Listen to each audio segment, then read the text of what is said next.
imaginando que com isso você força a submissão. O que sucede? Sucede que isso é uma estrutura em troca de uma esperança, que é a esperança de amor. Por isso que na constituição dos sujeitos, talvez a coisa mais relevante que se pudesse dizer a respeito disso, é que as promessas que aí se formulam, estão escutando, né? As promessas que aí se formulam, se cumprem. Você não constitui um sujeito, senão você o deforma se você fizer com que ele se estruture em face do descumprimento das promessas. É por isso que se você tem um filho e promete que vai dar nele se ele fizer alguma coisa, a coisa mais inteligente e sensata é você dar mesmo se ele fizer. Estão ouvindo, né? A psicanálise. Aquela história de que Freud dizia que não bata na criança, que não sei o quê.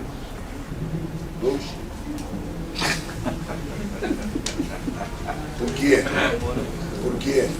Porque da mesma maneira que você o satisfaz, se ele cumpre a promessa, se ele te promete, você acerta com ele que ele vai ter uma promessa e ele vai fazer alguma coisa, que se ele fizer aquilo você o recompensa.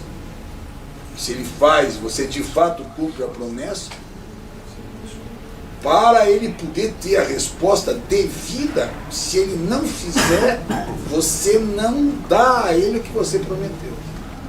Uma das grandes desgraças da nossa estrutura profissional hoje está no fato de que os pais prometem aos filhos que vão fazer vestibular, o cara sai lá de Pindamonhangaba, está em São Paulo, cursinho, vestibular e tal.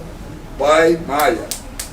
Pai malhando para trabalhar, para vagabundo estudar. E o cara vem para São Paulo só sacanagem, festa, balada, não sei o que, estudar porra nenhuma. Pai montando lá dinheiro, mas sabendo que ali está, digamos, a base do futuro do filho, diz, escute, se você passar na USP, se você passar na Paulista de Medicina, quer estudar medicina, se você passar na Paulista de Medicina, eu vou te dar um carro. Não tenho dinheiro, mas eu vou te dar um carro. É uma promessa, olha o poder, né? O poder compensatório. Eu vou te dar um carro. Não importa, mas eu vou te dar um carro. Mas porque se você passar na polícia, você não vai precisar pagar. Se passar aqui, você vai pagar. Se você estudar no Mackenzie, na VV, na PUC, você vai pagar um caminhão de dinheiro, velho. Então passa lá na FADUSP que eu... Vai me sobrar uma grana a mais, veja, cálculo, né? Vai sobrar uma grana a mais e eu vou te dar um carro. Com isso, pelo menos tu vai levar a mulher para um motel, sei lá. Série de Uber, sei. Tem lá um imaginário que joga ali nesse negócio. Mas o cara tem que estudar, velho, para passar. E para passar aqui, para passar aqui em milhões e milhões de gente que está querendo vir, precisa passar. Não basta ser inteligente, tem que estudar. Quer dizer, o cara tem que passar. De repente, o cara vai vestibular e não passa. Aqui. Por quê? Porque o vagabundo estava na gandaia, estava na sacanagem, estava na balada, estava por aí. Estudar que é bom, nada. Mas ele passa numa única esquina qualquer da vida, vai para a pinda e diz, papai, passei no vestibular, quero meu carro. Porra, um pai... Estou entendendo o que eu estou falando? O pai com 3 neurônios que faz, pega pelo pescoço e atira por cima do muro da casa.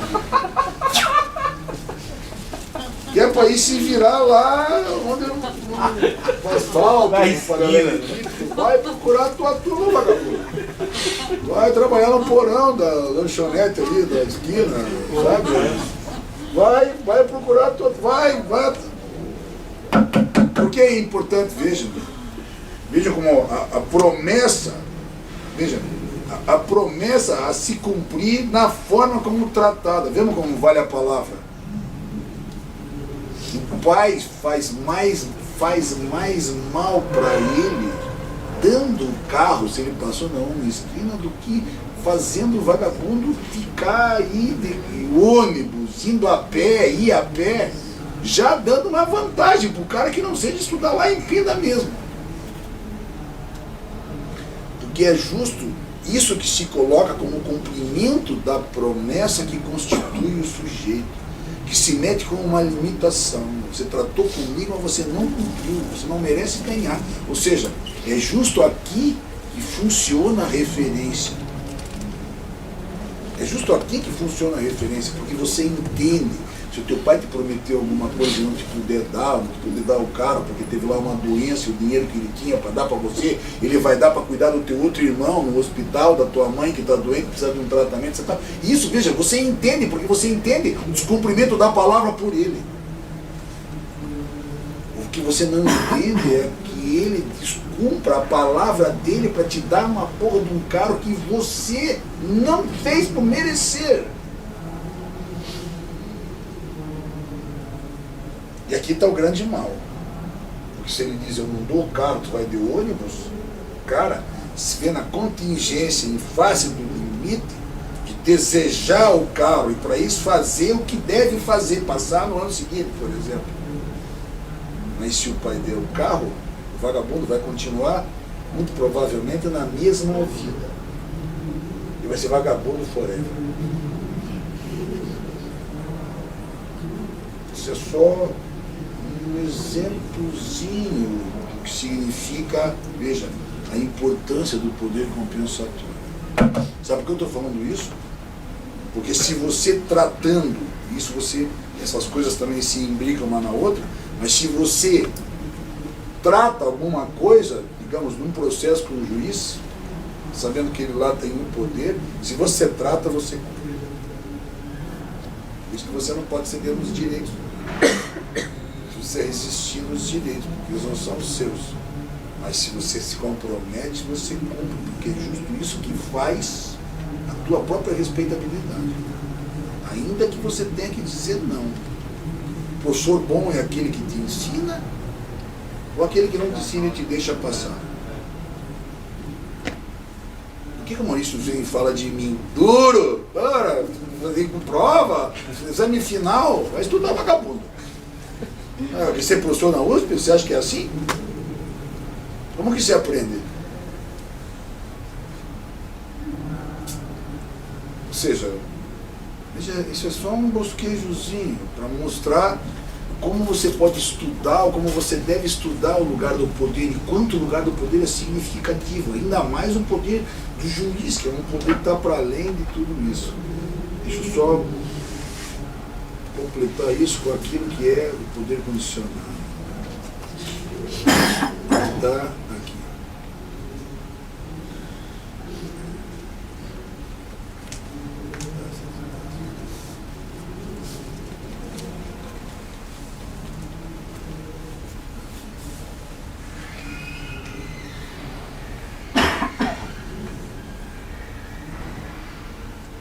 Digamos, aqui está já no outro plano, né? São os três, é o poder condigno, o poder compensatório, como o Galbraith estuda. Perceba, um canadense, um americano, tem toda aquela coisa da nossa resistência com os americanos, você tem tudo isso para tomar em consideração. Mas eu estou trazendo como exemplo para vocês verem quanto é significativo estudar o poder, que não é uma merda de um conceito qualquer, não é uma palavrinha qualquer, metida ali naquele conceito. Quando você suprime daquele conceito, é tudo isso, é esse mundo de relevância transcendental que você joga por água abaixo. Quer dizer, quando você vai falar com um juiz, que você vai para falar com ele, que você entra na sala dele, você precisa ter a consciência do lugar que ele ocupa, mas sobretudo do lugar do poder. Não é que ele vai dizer o direito, mas é porque ele maneja um lugar que se você bobear, ele vai impor a vontade dele contra a tua, mesmo que você não queira. A tua limitação, que é, não raro, circunscrita na lei, pode virar pó de traque, em face do que ele se mete com o poder. Hobbes, no Leviatã, a proclamação do Texas, vamos lá. Enquanto o poder condigno e o poder compensatório são visíveis e objetivos, o poder condicionado em contraste é subjetivo.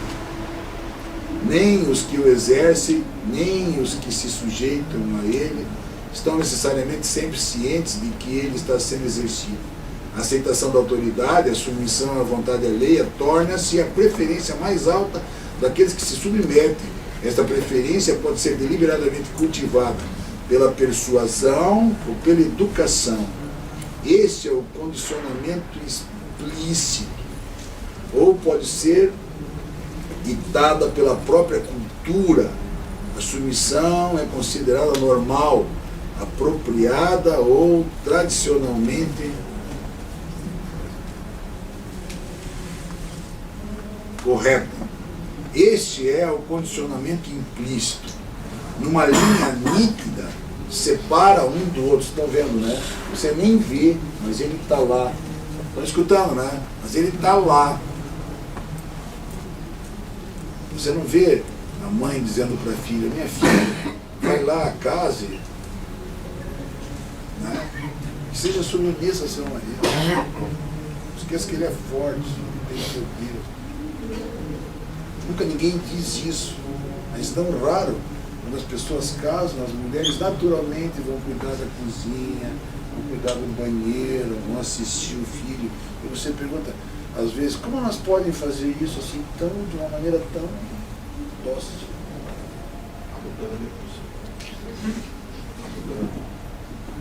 Muito. E às vezes, graças a Deus, para mim não, né? Porque eu sou um velho recalcado, incorrigível, quer dizer, se a minha mulher estava morto. Cada vez que ela me ameaça com alguma coisa, eu digo que contrato alguém, para ela ficar mais brava ainda. Né? Mas eu não estou falando por causa disso, estou brincando com as palavras. Hoje é quase. Hoje, estou brincando com a palavra de verdade, porque hoje é quase um absurdo imaginar uma hipótese dessa. Você casasse para poder ter uma dona de casa. Dona de casa no sentido de ter uma servente para fazer as suas coisas. Mas é inadmissível uma coisa assim, impensável um negócio assim. Mas, cara, eu não estou falando das mulheres de hoje, estou falando da minha mãe. A minha mãe não só fazia tudo aquilo, como fazia tudo aquilo com a certeza de que aquilo era o que ela tinha que fazer. E ela era genial, a minha mãe era genial. Ela pintava, bordava, cozinhava, tricotava, dava aula, fazia estenografia. A mulher era um trator. E o velho sentado. O velho sentado. O pai sentado. Uma vez se meter a fazer um café, botou a chaleira, a pôr estourou na cara dele. O cara era um idiota, não sabia nem como ligar. Eu ainda não sei como mexer no computador. Mas o cara não sabia nem como ligar o fogão. A força do cara, pô, deu um chute na merda, jogou o fogão pra tudo que pariu. O cara virou a mesa. Os velhos eram assim, velho, mas do que eu tô querendo mostrar é isso. Estou falando dos nossos pais, de uma maneira geral. Ninguém disse nada, nem para lá, nem para cá. Ninguém nunca falou disso. Ninguém nunca falou disso com eles. No entanto, estão entendendo? Veja como tinha alguma coisa condicionada. O Galbraith é importante nisso. Como é necessário aprender isso. Não é? E aqui está justo a estrutura do feedback, né? Nas relações. Que a cultura, por isso que ele fala da cultura, que a cultura impregna na gente, né? Aquilo que eu falei, né? Você nasce e bota um nome, a cultura entra em você, né? As palavras entram em você, elas te constituem, e às vezes você faz até sem pensar. Nisso, naquilo que se faz assim, é que está justo o poder condicionado. É aquele que te captura, mesmo que você não queira. Mas estão escutando? A grande sacada do poder condicionado, estão escutando, né? A grande sacada do poder condicionado, vocês viram, ao contrário dos outros dois que são claros, né? Está lá na lei a punição, está lá a recompensa, ela trabalha assim. É que aqui é subliminar. A grande sacada disso, o que é? A grande sacada do poder condicionado qual é? Veja, de eu fazer, eu em você, eu fazer, você fazer o que eu quero que você faça, você pensando que está fazendo por você e para você mesmo. Não vale a pena ver esse troço. Isso é genial. Porque aqui está, digamos assim, a coisa mais fantástica da forma como você manuseia o discurso ideologicamente. Dois campos, o da política e o do marketing. E o do marketing. Vai ficar só no da publicidade, do marketing. No da política, o grande exemplo disso é Joseph Goebbels. Ele vai falar disso. Por quê? Porque o cara pega, quem sabe, o povo mais atrezado, o povo mais louvado pela cultura que tem, não é? Sem fake news, porque o cara não tinha fake news. Se tivesse, ai. Isso mostra quanto o cara era inteligente. Para fazer fake news basta ser imbecil. Né? O cara era inteligente, então o que o cara faz? O cara pega o povo mais culto, mais preparado, filosoficamente mais preparado, louvado pela inteligência, ou seja, pelo conjunto, com toda uma origem que se funda numas bases capazes de constituir uma estrutura totalitária. Na Arendt tem razão. Transforma aquela gente num bando de cordeiro, ora de uma maneira tal a louvar um imbecil, um maluco, doido, que pesa inteligente, um doido, que o que vai fazer como projeto de futuro é mandar aquela gente como carneiro para a degola, para a morte, para a destruição. Como é possível? Veja, é preciso se valer de Etienne Laboissy, por exemplo, que era um livro a se pensar, e eu preferi Galbraith, para se perguntar como é possível que todo um povo se submeta a um só. Pensando no rei, como Laboissy pergunta, no discurso da servidão voluntária, discutindo o poder, né, justo disso. Como é possível, né, que esse poder desse um se transforme agora no poder dos 6, que é o acessório, e desse para os 60, e isso para os 6 milhões. São 6 milhões que seguem e vão atrás daquele que às vezes não é nada, é o mais fraco, o mais débil. Ele chega a dizer isso. Às vezes, sabe, às vezes é o mais frágil, o mais débil. Na figura de um rei qualquer, que se louva justo porque está lá naquele lugar. Veja um lugar da referência. Então quando você pega a posição dos nazistas, o que Goebbels fez com a máquina de propaganda alemã, e de repente quando você vê o que aqueles caras fizeram, visivelmente caminhando para a guerra, visivelmente caminhando para o confronto, mas percebam, é aquela gente agindo para beneficiar aqueles que estavam lá, mas eles pensando que estavam fazendo para eles mesmos. Como era possível que aquela gente pensasse que era superior, porque era ariana, em detrimento dos outros, que eram os bodes expiatórios, em detrimento dos ciganos, em detrimento dos judeus, em detrimento dos russos, em detrimento dos búlgaros e por aí vai, dos polacos. Como aquela gente se deixou enganar? Como é possível aquela gente se deixar enganar? Não é? Como aquela gente é possível ter eleito com 93% dos votos? Hitler teve em 33, 93% dos votos, se não me falha a memória. Era o aval do povo alemão todo. Isso hoje quando a gente fala Heidegger nazista, os alemães, sabe, os professores de penal, Mesger, começa a revolver a coisa, os caras tudo lá medindo, mas como é que é possível essa gente enganar desse jeito? Como foi possível enganar desse jeito? Como é possível um cara que vai perder a aposentadoria votar no Hitler desse jeito? E no entanto vota. Aí você pergunta, como é possível? Sim, é possível, porque, veja, este é o condicionamento explícito, não é? Nenhuma lítida nenhuma linha nítida separa um do outro. O condicionamento explícito resulta gradualmente em implícito, para dar substância a essas ilustrações e correrei aos meios pelos quais os homens do passado, e consideravelmente também no presente, têm exercido poder sobre as mulheres e as curvado à sua vontade. Não vou continuar, só quero dizer isso. Do ponto de vista político, Goebbels é o exemplo. Como hoje também é o exemplo que fez esse Brennan, sei lá o que, Brennan, que elegeu o Trump nos Estados Unidos. Quer dizer, você manipula de uma maneira, você consegue, sabendo do que é, sabendo como é, sabendo do que se trata, você manipula de uma maneira tal, no jogo do poder, a técnica é justamente essa, ou seja, você fazer o cara fazer aquilo que você quer que ele faça, mas ele pensando que está fazendo para ele. No dia a dia, eu não vou nem começar a falar do juiz em relação a isso. Pense bem no que eu estou falando, depois cada um que pense bem.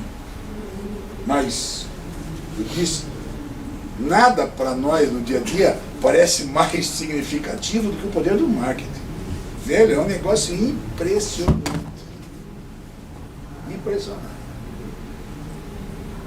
Cara, é por isso que hoje tem toda uma estratégia de guerra, não permitir que você vá no supermercado antes da hora do almoço, quando está com fome. Porque você acaba comprando o que você não quer. Aí você pergunta, mas por que você trouxe tudo? Foi comprar uma caixa de fósforo com um carrinho cheio de bagulho? Eu não posso ir mesmo, porque não é na hora do almoço, na hora da janta, no meio. Eu adoro o bagulho, então eu vou lá e compro o bagulho. Onde está a sedução desse negócio? Velho, é um negócio bestial. Você passa pelos corredores da desgraça do mercado, porra, tem aqueles biscoitos, aqueles Oreo, os caras fazem uma morda de umas fotografias que tem umas gororobas daquela saindo do biscoito, você passa, aquela merda pula caloria em você, mas aquilo é pegajoso, o troço fica te chamando, cada vez que eu passo o troço fica grudando, sai daqui, sai daqui, e o cara fica, o troço fica te lambendo, se tu me lamber, eu vou te lamber também. Sabe, você não aguenta, porque editar uma fotografia, aquilo troço fica te cativando, você fica sendo no supermercado, é um inferno, porque é como se sabe, a picanha fica lá banando pra você. Ô, Jacintão! Vem cá, aquela picanha gorda, com aquela manta de gordura, assim, imagina. O nego fica doido naquele negócio. Ele vai lá comprar uma caixa de fotos, sai com um carrinho inteiro, cheio de bagulho. Aí chega em casa, mas você comprou bagulho pra festa junina? Não, mas não é pra festa junina? Mas não tem festa junina? Pô, pai, tem festa junina só no ano que vem. O que nós vamos fazer? Nós vamos guardar esse negócio. Cara, os caras empurram o que quiserem pra você, pasta de dente, escova de dente. Os caras enfiam em você. E aí você pergunta, o imbecil, mas por que tu comprou esse troço todo? Não é? Quem você te empurrou a comprar esse negócio todo? Claro, que te empurra, evidentemente, o desejo que te mete por lá, vamos dizer assim. Vão nos iludir com a força que a estrutura subjetiva tem. A verdade seja dita. Desde esse ponto de vista, veja, os caras que trabalham com isso, né? Os caras que trabalham com isso manejam o poder condicionado, eles são treinados para isso, os filhos da mãe são treinados para isso. Cara, é um negócio impressionante, velho. O cara vai vender pipoca, mete mulher pelada, na puta que pariu, pra vender pipoca com mulher pelada, mas porra! Como é que é possível? Mas porque os desgraçados são treinados para isso. E hoje, com essas drogas do Maurício, logaritmo, não sei o que, é pior ainda. É pior ainda. Você fala uma palavra, puta, aperta no telefone, pim! Você quer viajar pro Caribe? Não. Que diabo é isso? Eu nem falei de Caribe. E, no entanto, veja, até com o telefone desligado, eles te captam, eles te pegam, sabe, tudo é feito de uma maneira tal de cooptar. A palavra é cooptação. É como se fosse uma sedução, uma sua sedução, de uma maneira a te atrair para que você faça o que eles querem que você faça, mas pior é você pensando que está fazendo para você mesmo. sai do supermercado todo feliz. Tem que encontrar censura, né? Porque quando tu encontra a mulher, tu vai levar umas porradas, porque ela vai reclamar que você gastou um monte de dinheiro. Lá, é com um monte de bagulho que não serve pra porra nenhuma. Esse arroz no vagabundo, porque não sei o quê. E além de tudo, só traz porcaria. Bolacha, leite moça, tudo aquela porra que não pode trazer que você traz. É genial, é genial. É genial pensar nisso, porque a turma do marketing mexe justamente aí, não é? Mexe justamente aí. Isso é um negócio fantástico. Fantástico. Ora,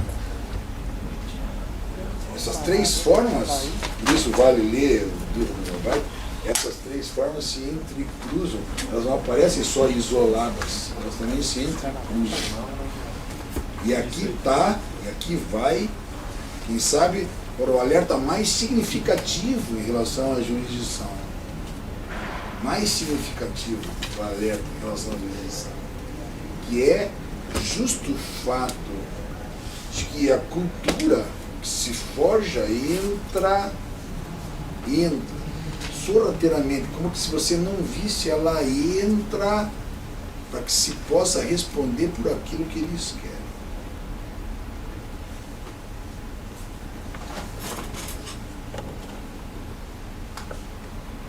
O juiz,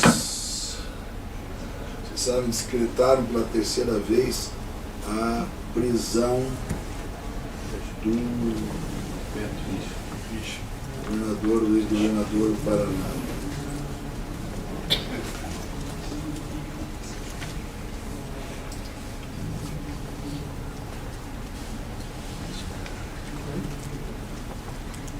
O juiz disse na decisão,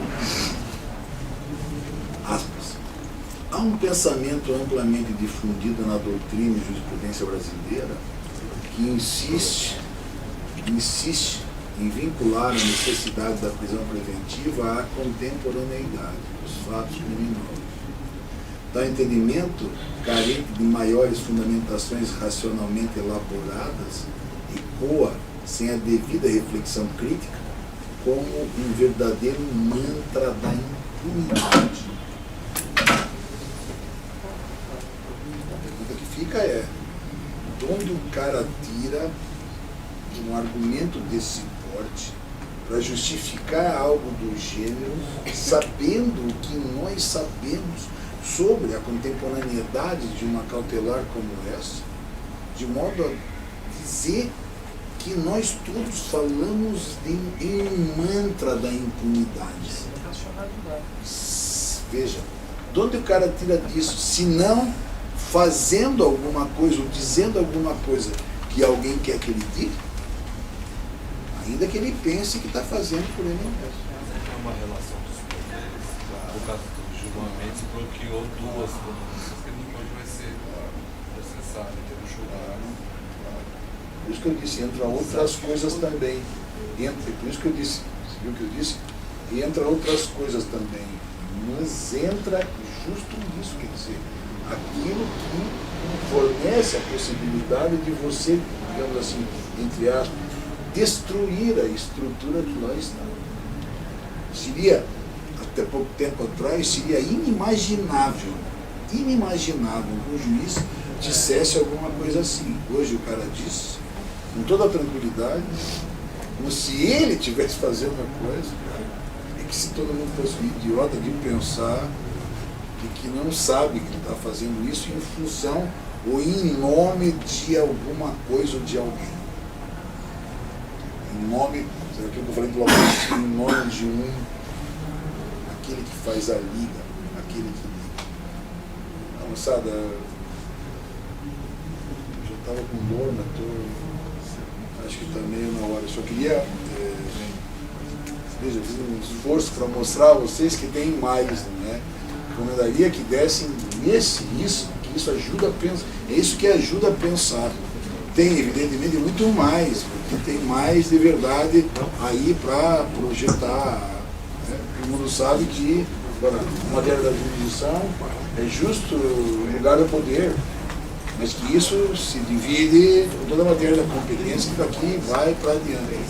O que me interessava, porém, era, digamos, pautar a discussão da jurisdição. Veja, não é uma brincadeira, não é um conceito qualquer, não é alguma coisa para ser tratada assim, blá blá blá, uma conversa de uma aula, não é alguma coisa que você pega o livro do fulano, que não é barato, porque você pega aquilo e de lá você tira, não, velho, é preciso ir além. Veja como é preciso ir além. Eu particularmente acho que isso não é alguma coisa que se deva nem sequer reservar para pós-graduação. Vou dizer que vou trabalhar justo esse tema do doutorado em Porto Alegre esse ano, em julho, mas nem comecei ainda a trabalhar, mas vou trabalhar isso assim, por causa da importância que esse troço tem, de fato. Mas isso, não veja, estou falando disso porque não é alguma coisa para se discutir só na pós-graduação, você não tem que chegar lá na pós-graduação e fazer isso. Essas todas as discussões são discussões lá de base, porque esse é um conceito lá da base. Isso fez, por exemplo, em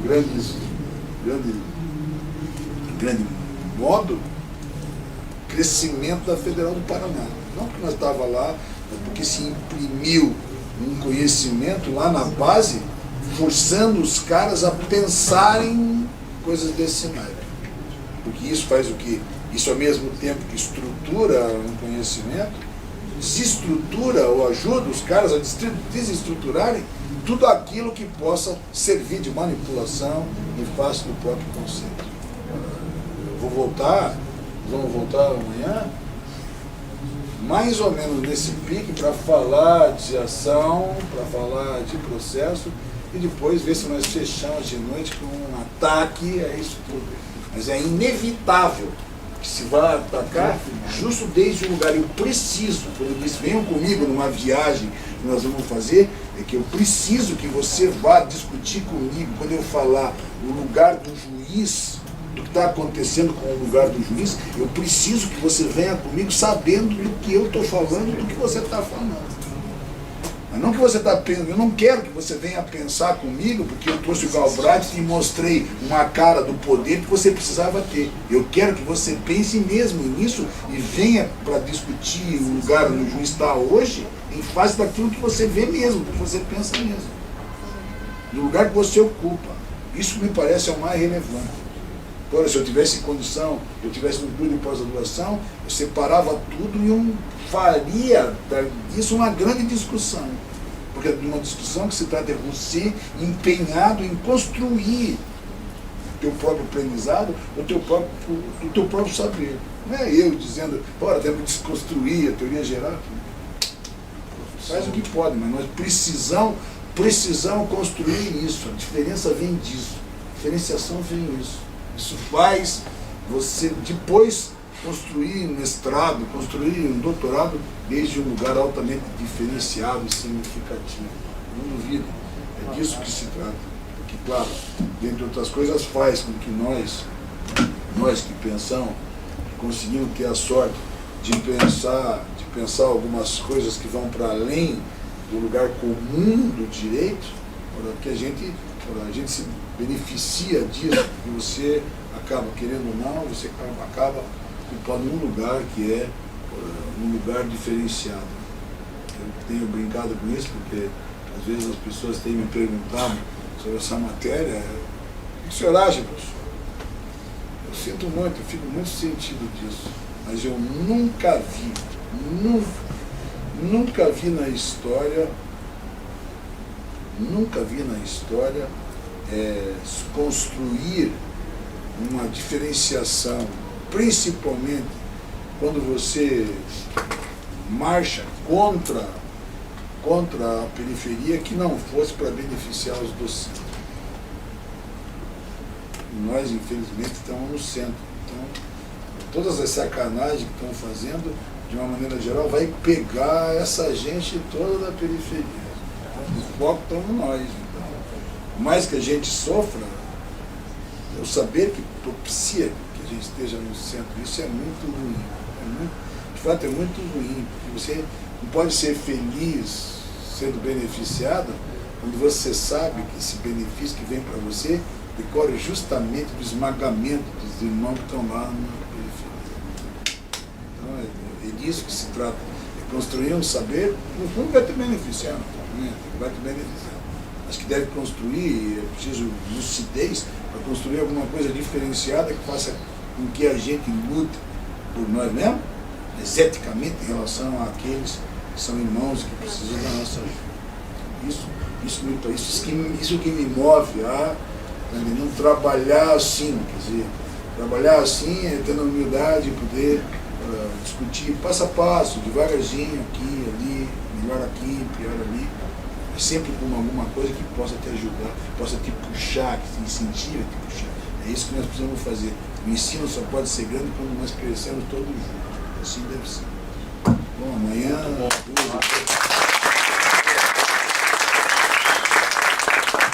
Quero agradecer mais uma vez, professor Jacinto, e amanhã a gente volta às 2 da tarde. Obrigado.